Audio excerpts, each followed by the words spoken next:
नमस्कार विद्यार्थी मित्रांनो, स्वागत आहे तुमचं आपल्या स्टडी फ्लो अपडेट्स या यूट्यूब चॅनलवर। मित्रांनो, 14 ऑगस्ट 2026 रोजी एमपीएससीने महाराष्ट्र गट ब अराजपत्रित सेवा संयुक्त मुख्य परीक्षा 2025चा निकाल जाहीर केला। याबद्दल मी तुम्हाला ऑलरेडी सांगितलेलं आहे, पण हा निकाल लागल्यापासून अनेक विद्यार्थ्यांच्या मनात एक मोठा गोंधळ निर्माण झाला आहे। सोशल मीडियावर अनेक मेसेजेस फिरत आहेत की एकाच उमेदवाराचं नाव वेगवेगळ्या पदांच्या गुणवत्ता यादीत कसं काय आलं। यामुळे आपल्यावर अन्याय तर होत नाही ना? तुमच्या याच सर्व प्रश्नांची आणि शंकाची उत्तरे देण्यासाठी एमपीएससीने 20 ऑगस्ट 2026 रोजी एक अधिकृत प्रसिद्धीपत्रक जारी केलं आहे। आजच्या या व्हिडिओमध्ये आपण या परिपत्रकाच्या म्हणजे ह्या आयोगाच्या मूळ प्रसिद्धीपत्रकाचे सविस्तर विश्लेषण करणार आहोत। त्यामुळे व्हिडिओ शेवटपर्यंत नक्की बघा, जेणेकरून तुमच्या मनातील सर्व संभ्रम दूर होतील। चॅनलवर नवीन असाल तर सबस्क्राइब करा, बेल आयकॉनवर प्रेस करा।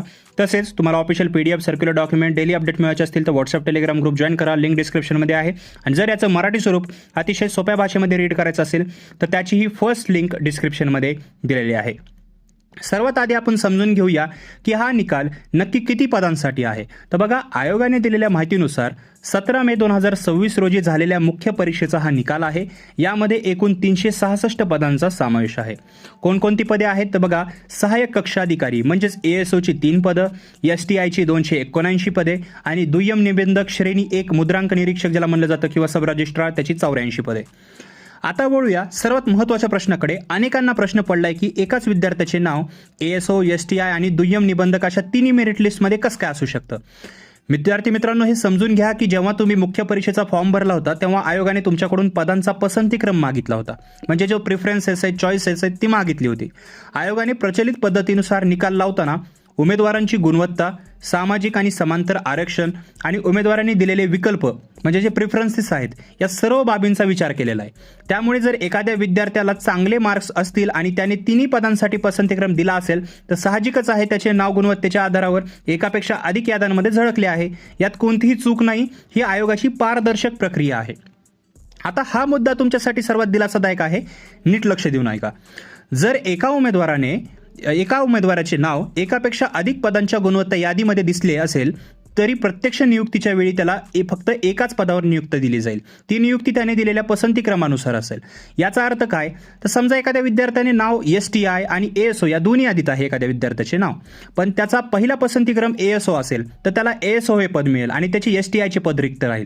आयोगाने स्पष्ट केले आहे की अशा प्रकारे जी पदे रिक्त राहतील ती तशीच ठेवली जाणार नाहीत। शासनाने नियुक्ती आदेश दिल्यानंतर जर संबंधित उमेदवार वेळेत रुजू झाला नाही तर ते पद रिक्त समजले जाईल आणि त्या पदावर प्रतीक्षा यादीतील उमेदवारांची शिफारस केली जाईल, म्हणजे जी वेटिंग लिस्ट असेल त्या उमेदवारांची शिफारस केली जाईल। त्यामुळे जे विद्यार्थी काठावर आहेत किंवा वेटिंग लिस्टमध्ये आहेत त्यांच्यासाठी ही खूप मोठी आणि सकारात्मक बातमी आहे, तुमची संधी हुकलेली नाहीये। शेवटी आयोगाने एक अत्यंत महत्त्वाची सूचना दिली आहे। सध्या सोशल मीडियावर या निकालाबाबत अनेक चुकीचे मेसेजेस आणि अफवा पसरल्या जात आहेत। यामुळे विद्यार्थ्यांमध्ये उगाचच भीतीचा आणि संभ्रम जे वातावरण आहे ते निर्माण होत आहे। आयोगाने स्पष्ट केले आहे की या प्रसिद्धीपत्रकाद्वारे त्यांनी वस्तुस्थिती सर्वांसमोर मांडली आहे, त्यामुळे अधिकृत माहितीवरच विश्वास ठेवा। तर विद्यार्थी मित्रांनो, मला आशा आहे की एमपीएससीच्या या प्रसिद्धीपत्रकाचा अर्थ तुम्हाला अगदी सोप्या भाषेत समजला असेल। घाबरून जाण्याचे कोणतेही कारण नाही। आयोगाची प्रक्रिया ही उमेदवारांच्याच हिताची असते आणि एका उमेदवारालाच एक पद मिळणार असल्यामुळे वेटिंग लिस्टमधील अनेक विद्यार्थ्यांना नक्कीच न्याय मिळेल। तुमच्या या व्यतिरिक्त अजून काही प्रश्न असतील किंवा तुम्हाला एमपीएससीच्या इतर कोणत्याही अपडेटबद्दल माहिती असेल तर माहिती हवी असेल तर खाली कॉमेंट बॉक्समध्ये नक्की सांगा, मी तुमच्या प्रश्नांची उत्तरे नक्की देईन। माहिती आवडली असेल तर व्हिडिओला नक्की लाईक करा, तुमच्या अभ्यास करणाऱ्या मित्रांसोबत हा व्हिडिओ शेअर करा आणि त्यांचाही संभ्रम जो आहे तो दूर करा। आणि हो, अशाच अचूक आणि विश्लेषणात्मक माहितीसाठी आपल्या स्टडी फ्लो अपडेट चॅनलला लगेच सबस्क्राईब करा। भेटूया पुढच्या व्हिडिओमध्ये एका नवीन माहितीसोबत। तोपर्यंत हा व्हिडिओ पाहिल्याबद्दल धन्यवाद।